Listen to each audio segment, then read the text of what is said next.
Good morning, everybody. Coach Johnson here once again. It's Friday, September the 11th. And on this day every year for the last 19 years, I can't help, and the whole nation can't help but to think about the tragic events that took place in New York City with the collapse of the World Trade Centers on this day. It's one of the moments I will never forget where I was.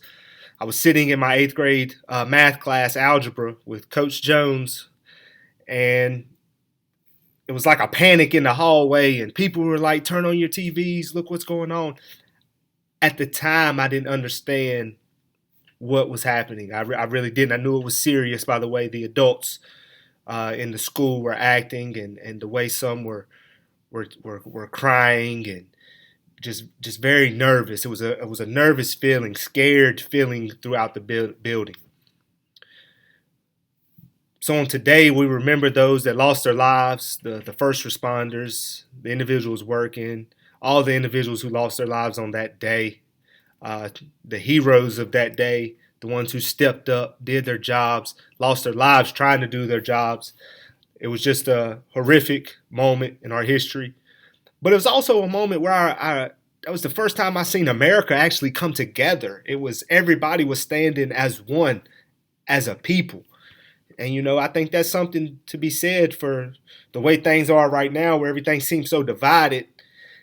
On that day, 19 years ago, man, it didn't matter your race, your political beliefs. It didn't matter any of that. None of that mattered on that day because we all were feeling lost. So on this day every year, it's kind of you just think and you just commemorate the lives, and you just think about that day and where you were. I know most of you weren't even born yet. None of my students were born yet. So it's kind of something that living through it, I really look back on it, and it was a crazy moment in our history. It really was. But that brings me to our message today. Fulfillment Friday. Fulfillment. Are you fulfilling your life's goals? Every morning you wake up, you have a goal in mind, whatever that may be. Try to have a goal in mind. Are you fulfilling that? If you're 14, 15, 16, 17 years old, it's never too early to be thinking about goals and what you want out of life. And how are you going to fulfill that? Are you taking the necessary steps to meet those goals? Maybe it's you want to be the first in your family to go to college.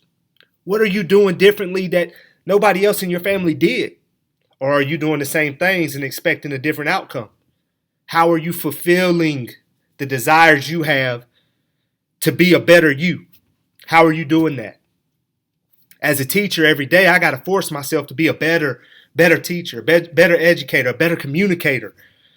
In the time of virtual learning, everything is changed up. I've never been one for phone calls and different things. I like the face-to-face interaction. I don't like emailing. So I've had to change my view on communication and how I can effectively communicate with my students, with my peers. And it's been fulfilling to me to see that I can do that. I can do that. I'm just working on a weakness and making it a strength. What are you doing? What are you doing to fulfill what it is you want to do? Maybe you're in a job right now that you really don't want to be in, but you feel like you have to be. That's not fulfilling your purpose.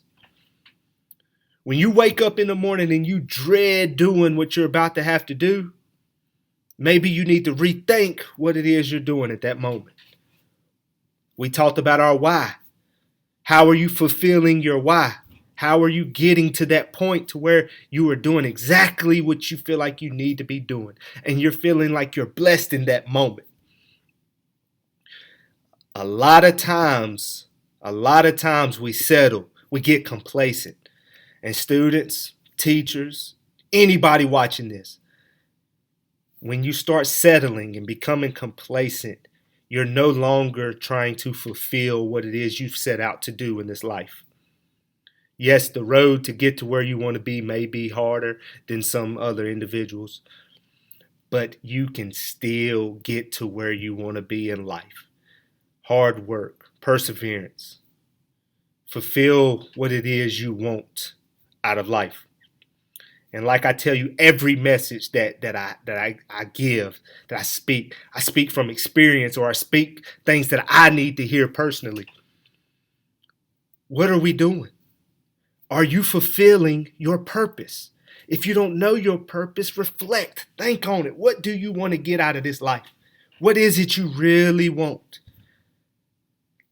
I spoke on mine. I want to be the best father I can be, the best husband I can be, the best coach I can be, the best teacher I can be, and the best friend and family member I can be for those around me. I want to be the best I can be. Am I the best every single day? No, we all fall short. So, what are you doing to make sure, to ensure yourself that you're not falling short every day? Don't make excuses. Don't complain, but fulfill. Fulfill your purpose. We all have one. We all have a great, great future ahead of us, but we have to reach for it. Some of us may have to claw and scratch and just crawl to that ultimate goal that we want to get out of life. Some of us, it may hit us just like that, and we just in a dead sprint to where we want to go. But it's not always going to be easy. You can't give up on yourself. You got to continue to ask yourself, what am I doing today to fulfill my future desire? Where do you want to be? Who do you want to be? What do you want people to remember you for? Students, when you leave a teacher's class or you graduate high school, what do you want to be remembered for? Teachers, what do you want your students to remember about you? Because I promise you, they're going to remember how you made them feel a lot more than the work and the content that you've delivered them. As much as we want to believe it, it's not true. I remember how teachers made me feel. I remember very little about middle school, about elementary school, about high school. I remember very little of that. But I do remember the teachers that made me feel like I was wanted and I was loved and they cared about me and they wanted to know who I was. Students, I remember the students who come in and give me 100% effort every day and try their hardest and they don't give excuses. I'm remembering the ones right now virtually who every day are sending me an email, hey coach, what else do I need to do? Can we have a Zoom meeting? I got a question. I remember those students. Who or what do you want to be remembered for? Make sure when you wake up in the morning and you put your feet on the ground, you ask yourself, how am I going to fulfill my purpose today? Be better than you were yesterday. This is Coach Johnson on 9/11. Hope you all have a great weekend. Peace.